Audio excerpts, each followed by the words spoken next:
पर्यावरणपूरक 50 PME बसचे माननीय पंतप्रधान नरेंद्र मोदी यांच्या हस्ते लोकार्पण. गुवाहाटीवरून आवासी पद्धतीने नागपुरातील बस जनतेच्या सेवेत. केंद्र सरकारच्या PME बस सेवांतर्गत नागपूर महानगरपालिकेला मिळालेल्या पर्यावरणपूरक 50 इलेक्ट्रिक बसेसचे लोकार्पण आज माननीय पंतप्रधान श्री नरेंद्र मोदी यांच्या हस्ते आवासी पद्धतीने गुवाहाटी येथून करण्यात आले. या योजनेअंतर्गत नागपूरला 150 बसेस मिळणार असून त्यापैकी पहिल्या टप्प्यात 50 बस मनपाला प्राप्त झाल्या आहेत.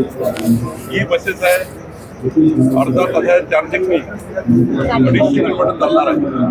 अशी ही बस 9 मीटर लांबीची, त्यामध्ये 25 प्रवासी बसू शकतात अशी बस आज नागपूरला लोकार्पण होत आहे. मी माननीय पंतप्रधान नरेंद्र मोदीजी, आमचे मुख्यमंत्री देवेंद्र फडणवीसजी आणि केंद्रीय मंत्री नितीन गडकरीजी यांचे आभार मानतो की नागपूरला एक मोठी भेट, आधुनिकीकरणाचे एक मोठं पाऊल ट्रान्सपोर्ट क्षेत्रामध्ये आधुनिकीकरणाच्या माध्यमातून नागपूरला स्वच्छ सुंदर हिरवं शहर आणि ई बसच्या माध्यमातून विदाऊट पोल्युटेड जे पोल्युशन मुक्त होणारं एक महत्त्वाचं पाऊल हे नागपूरमध्ये उचललं गेलं आहे. एक मोठी उपलब्धी आणि आजचा दिवस हा अत्यंत महत्त्वाचा आहे, आनंदाचा आहे. नागपूर करता आम्ही जे वचन दिलं होतं नागपूरच्या निवडणुकीमध्ये, त्या वचनपूर्तीचा हा एक भाग आहे. मला काही माहिती नाही आहे, साहेबांनाच माहिती आहे. मला याच्यामध्ये काही माहिती नाही. सोलर लावलेला आहे, या सोलरवरच आता ही चार्जिंग होणार आहे. त्यामुळं 1 मेगावॉटचा सोलर प्रोजेक्ट ऑलरेडी या ठिकाणी आहे. या बसेस चार्ज होणार 250 किलोमीटर पर एका चार्जिंगनी 30 मिनिटात एक बस चार्ज होणार आहे. त्यामुळं सोलरचा प्रोजेक्ट आहे आणि आधुनिक आणि ॲडव्हान्स जे देशातली जगातली सर्वात ॲडव्हान्स टेक्नॉलॉजी आहे ती यामध्ये वापरल्या गेली आहे. 94 कोटी रुपयाचा अंतिम आराखडा मिहानचा आता पूर्ण झाला आहे. त्याला कॅबिनेटने मंजुरी दिली आहे. त्यातले 2500 कोटी रुपयाचा खर्च झाले आहे. उरलेले पैसे जे आहेत सिवनगाव आहेत, आपलं कापरी, कलकुई, जयगाव, तेलारा माझ्या गावाच्या पुनर्वसनाचे प्रश्न ते पूर्ण झालेले आहेत. काही प्रश्न शिल्लक आहे, 12.5% वगैरेचे पैसे द्यायचे ते आम्ही देणार आहोत. यावर्षी 160 कोटी, पुढच्या वर्षी 560 कोटी आम्ही देणार आहोत. निश्चितपणे मिहानचा जे संकल्प स्वप्न होतं तो आम्ही पूर्ण करतो आहे. एक मोठी रोजगाराची संधी मिहानमध्ये उपलब्ध होत आहे आणि आता तिथे ऑपॉर्च्युनिटी फार वाढलेल्या आहेत. मोठ्या प्रमाणात उद्योजक येत आहे. स्वतः मुख्यमंत्री आणि नितीन गडकरींची लक्ष टाकत आहे आणि आता ते आपला विदर्भ ॲडव्हान्टेजमध्ये ज्याचा इंडस्ट्री एक्सपो झाला त्यामध्ये सुद्धा मोठा पोट नागपूरला मिळाला. रवींद्र चव्हाणजी आमच्या अध्यक्षांनी याचं संपूर्ण पुनर्गठन केलं आहे आणि आता प्रदेशातील पुनर्गठन मान्य अध्यक्षांनी करतील. संघटनाही चांगल्या पद्धतीने सुरू आहे. निश्चितपणे आम्ही जी 51% स्वतःची तयारी केलेली आहे, पुढच्या काळामध्ये आमची संघटना आणि आमचं सरकार मिळून जनतेच्या माध्यमातून आम्हाला 51%च्या वर मतं भेटतील याकरता भारतीय जनता पार्टी तयारी करते आहे. मित्र पक्षाला सोबत काम करणार आहोत. मित्र पक्ष आमच्यासोबत राहणार आहेत. त्यामुळे खऱ्या अर्थाने भारतीय जनता पार्टी आणि महायुती ही महाराष्ट्रामध्ये पक्षाला समोर प्रधानमंत्री ई बस सेवा कार्यक्रम के अंतर्गत विभिन्न बसों के शुभारंभ, Indian Institute of Management Guwahati के शुभ उद्घाटन तथा राष्ट्रीय डेटा सेंटर के शुभ का 7वां उपक्रमों के इस भव्य समारोह में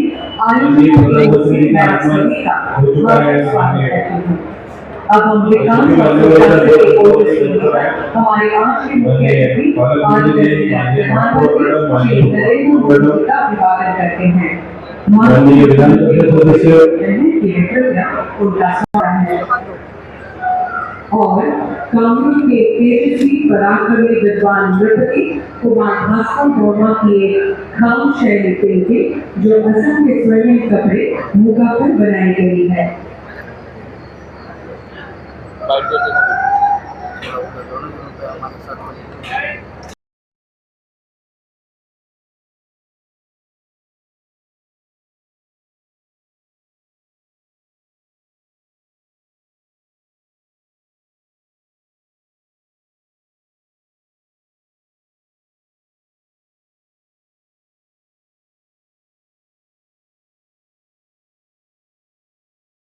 वाले सेतु कुमार भास्कर वर्मा सेतु जो ब्रह्मपुत्र नदी पर स्थित है उसके फलक का अनावरण रिमोट का बटन शुभ उद्घाटन करने की कृपा करें।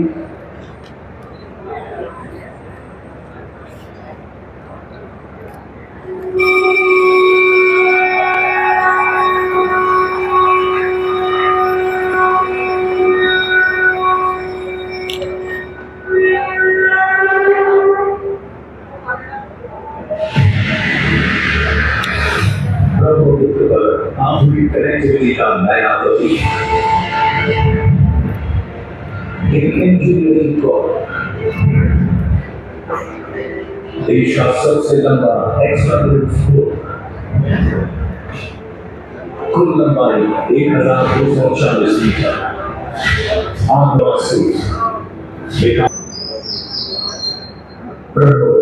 असम की पहचान आज इसी नदी पर स्टील और कंक्रीट से बना ये भव्य सेतु खड़ा है और विकसित उत्तर भारत का ये पहला एक्सप्रेस केबल सेतु नागरिक इंफ्रास्ट्रक्चर और नई संभावनाओं की मजबूत पहचान बनकर उभर रहा है। ये सेतु प्रधानमंत्री श्री नरेंद्र मोदी जी के संकल्प और प्रयासों का परिणाम है, जिसके कारण असम सरकार इस ऐतिहासिक परियोजना को साकार कर सकी। वर्ष 2020 में माननीय प्रधानमंत्री श्री नरेंद्र मोदी जी ने इस ऐतिहासिक सेतु की आधारशिला रखी। 3030 करोड़ रुपए की लागत से बने इस ऐतिहासिक सेतु के निर्माण में 53,000 मीट्रिक टन से अधिक स्टील का उपयोग किया गया है, जो लगभग 7 आईफिल टावरों में लगे स्टील के बराबर है। इसके साथ ही इसमें करीब 2.9 लाख किया गया है, जो इसकी भव्यता और मजबूती को स्पष्ट रूप से दर्शाता है। इस पुल की मजबूती सुनिश्चित करने के लिए आधुनिक तकनीकों के साथ कठोर परीक्षण किए गए हैं और इसके निर्माण से गुवाहाटी तथा उत्तर गुवाहाटी के बीच की यात्रा 1 घंटे से घटकर लगभग 5 मिनट रह जाएगी। कुमार भास्कर वर्मा सेतु केवल असम ही नहीं बल्कि पूरे उत्तर भारत के लिए गर्व का प्रतीक है। प्रधानमंत्री श्री नरेंद्र मोदी जी द्वारा इस सेतु का उद्घाटन किया जाना असम और भारत के विकास के इतिहास का एक स्वर्ण और ऐतिहासिक क्षण है। इसके लिए हम हृदय से उनका आभार व्यक्त करते हैं।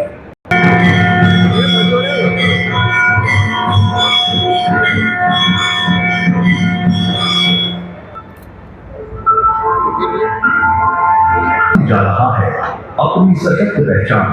यहाँ IIM गुवाहाटी की हो रही है शुरुआत। ये नॉर्थ ईस्ट के लिए मैनेजमेंट एजुकेशन में एक बड़ा स्टेप है।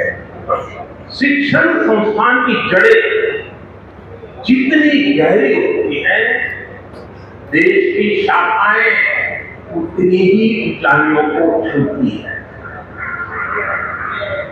और इसलिए भविष्य के लिए भी यूनिवर्सिटी और देश के संकल्पों में एक रूपता होनी चाहिए।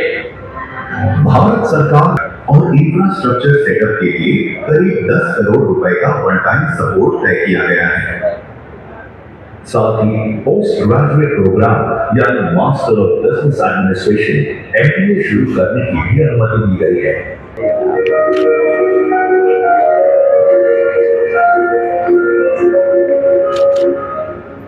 2018 में जब भारत सरकार ने धन्यवाद महोदय।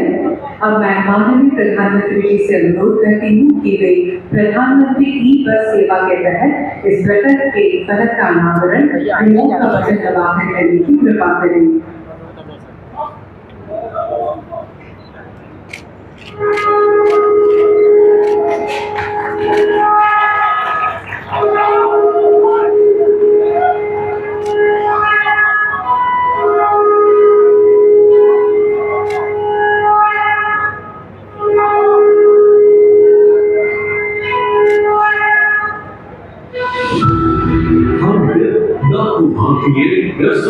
स्कूल कॉलेज केवल रोजगार के लिए खसते हैं, लेकिन टियर 2, टियर 3 शहरों में भरोसेमंद एवं इको फ्रेंडली बस सेवाओं की कमी इस सफर को एक संघर्ष बना देती है। इसलिए बस किफायती और टिकाऊ सार्वजनिक बस व्यवस्था अब कोई विकल्प नहीं बल्कि एक राष्ट्रीय आवश्यकता है।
अरे यार हा दुसरीकडे ते PME चे बस आहेत ना, बाकी ते तर PM योजना नियंत्रण ठेवलं पाहिजे. घुसखोरी हा देशाला होणारा कर्करोग आहे आणि या कर्करोगाला ऑपरेशन करूनच दूर करता येतं आणि त्यामुळं मी ऋतुजी तावडे यांचं अभिनंदन करतो.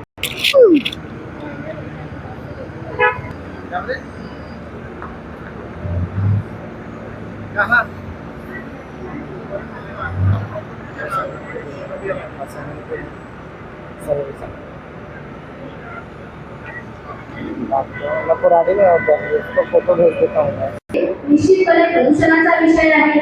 या शहरातील वाढत्या लोकसंख्येच्या दळणवळणाचा विषय आहे. उचललाय. शहराला ई बसेसच्या माध्यमातून ज्या 150 बसेस त्यांनी दिल्या त्यातल्या 50 बसेसच्या लोकांच्या सेवेत उतरवण्याचा आज सौभाग्याचा दिवस आहे आणि म्हणून निश्चितपणे या शहराचं पोल्युशन ज्याच्यामुळे कमी होईल, या शहरातील लोकांना दळणवळणाची व्यवस्था जी चांगल्या प्रकारे होईल, शहरातीलच नव्हे तर शहराच्या मोठ्यात 20 किलोमीटरच्या पेरिफेरीमध्ये अधिक लोकांना शहराशी कनेक्टिव्हिटी करताना जी सहजता उपलब्ध होईल, या सगळ्या गोष्टींचा विचार करून निश्चित हा सगळा ही योजना आहे. आणि या ई बसेसमुळे एकीकडे प्रवासाची जी व्यवस्था आहे ती कशी तरी दगदगीची असू नये या देखील गोष्टीचा विचार निश्चित केला गेलेला आहे.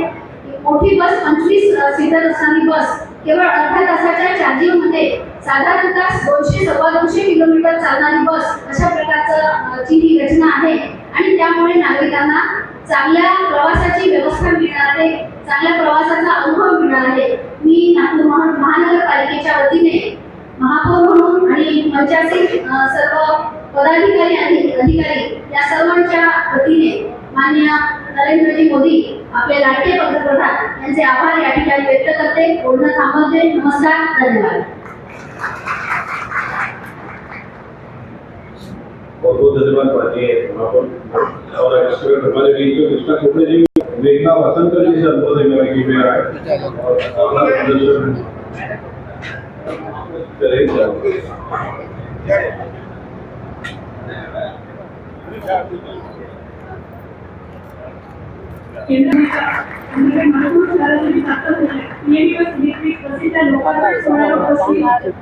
माननीय आमदार श्री नरेंद्र मोदी पंतप्रधान भारत सरकार